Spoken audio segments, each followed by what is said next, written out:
गैबी उससे पूछती है तुम कौन हो। लड़का कहता है मेरा नाम ब्रेनेड है। इससे ज्यादा वो एक भी शब्द नहीं बोलता। फिर वो पूछती है तो वो कौन है। इसका जवाब वो बुजुर्ग देता है कि उसका नाम स्टेफन है और वो बात नहीं करता। सारे जवाब वो बुजुर्ग ही दे रहा होता है। एक्चुअली स्टेफन उसका बेटा है। गैबी का फर्स्ट एड होने के बाद ब्रेनेड उसके लिए खाना लाता है। खाने में कीड़े रेंग रहे होते हैं। बुजुर्ग कहता है देखो ये जंगल है, यहाँ खाने को यही मिलेगा, यहाँ शहर वाला खाना नहीं मिलेगा। अगर जिंदा रहना चाहते हो तो चुपचाप खा लो। ऐसा कहकर तीनों अपना खाना खाने लगते हैं। कट करके विंस्टन को दिखाते हैं। उस भयानक रूप को देखने के बाद उसका डर बिल्कुल भी कम नहीं होता। उससे बचने के लिए वो इधर उधर भागकर एक जगह बैठ जाता है और बिल्कुल हांफ रहा होता है। तब हमें दिखाते हैं कि उस पेड़ के पीछे से कई जड़ें उसको घेर रही होती हैं। इसके साथ सीन कट करके दिखाते हैं कि यहाँ ये आदिवासी कुछ जलाकर उसका लेप बनाते हैं और उसे गैबी के घाव पर लगा रहे होते हैं। बुजुर्ग वो काम स्टेफन को सौंप देता है और कहता है ये लेप तुम लगाओ। स्टेफन लेप लगाने में लगा हुआ है। स्टेफन एक टीनेज का लड़का है। उसे इस जंगल के बाहर की दुनिया के बारे में कुछ भी नहीं मालूम। गैबी का पैर देखकर वो कुछ फील करने लगता है और उसे छूने लगता है। तब गैबी को एक सपना जैसा दिखाई पड़ता है जिसमें उसके शरीर पर छोटे छोटे मशरूम उग रहे होते हैं। चौंक कर वो उठती है तो देखते हैं कि सचमुच उसके शरीर पर मशरूम पनप रहे होते हैं। वो उन्हें तोड़ने की कोशिश करती है पर मशरूम के साथ उसकी चमड़ी भी निकलने लगती है, साथ ही खून भी आने लगता है।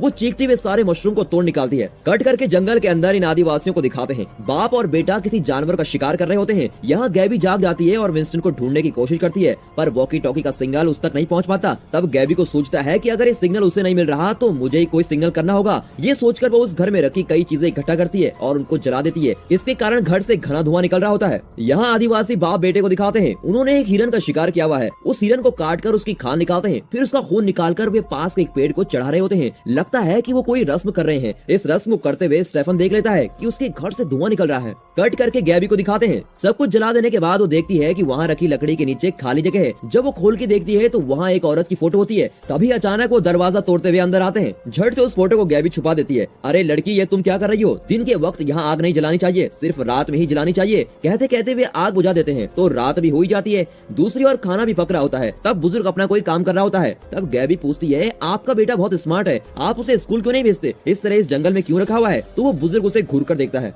गैबी पूछती है वो छोड़िए, बताइए आपकी पत्नी कहाँ है? तो वो बुजुर्ग अपनी पत्नी की कहानी सुनाता है और कहता है कि 13 साल पहले उसकी पत्नी बोन कैंसर से पीड़ित हो गई थी। सभी डॉक्टर्स जवाब दे चुके थे। बुजुर्ग की पत्नी की आखिरी ख्वाहिश थी कि इस तरह के जंगल में कुछ दिन शांति से बिताए, इसलिए वो यहाँ आ गए हैं। यही नहीं, बुजुर्ग यहाँ के पेड़ों पर रिसर्च कर रहा होता है। पत्नी के मरने के बाद वो अपने बेटे के साथ यहीं सेटल हो चुका है और जब उसकी पत्नी मरी तो तब से वो यहीं सेटल है। ये सब बातें बुजुर्ग गैबी को बता रहा होता है। तब गैबी पूछती है कि आप यहीं क्यों सेटल हो गए, बाहर की दुनिया में वापस क्यों नहीं गए? वो जवाब देता है कि इस जंगल में मैंने भगवान को देखा है। गैबी बिल्कुल चौंक जाती है। क्या आपने भगवान को देखा है? फिर वो अपने पैरों को देखती है। आप लोगों ने देखा होगा कि उसे कितनी गहरी चोट आई थी, लगभग छेद ही हो गया था। पर अब वो घाव पूरी तरह से भर चुका होता है और घाव का नामो निशान नहीं होता। देखकर गैबी बिल्कुल चौंक जाती है। तभी स्टेफन उसे $1 जैसा कुछ बनाकर देता है। लगता है गैबी से उसको प्यार हो गया है।